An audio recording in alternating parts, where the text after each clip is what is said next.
Muhammad Abid. He is Muhammad Abid. He is school-going student, but not for boarding madrasah student.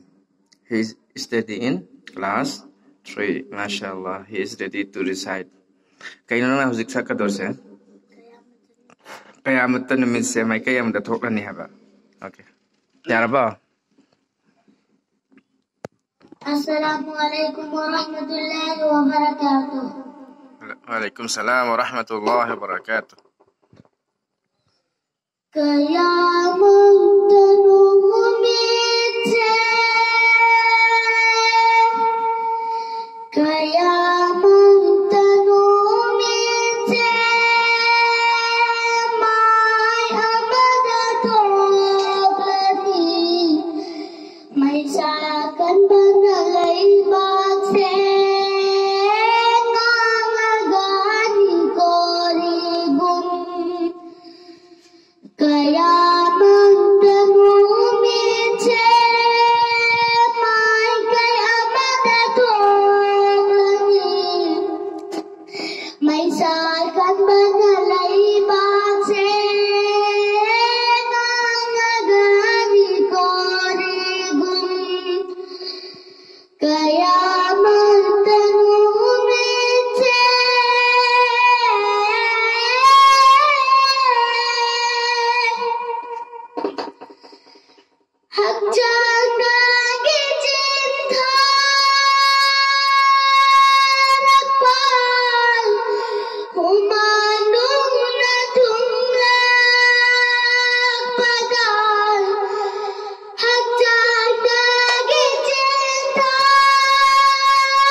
Jai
MashaAllah, MashaAllah, MashaAllah. Yamna fazana. Sakre Muhammad Abid na mathang sumakhata na sumsum.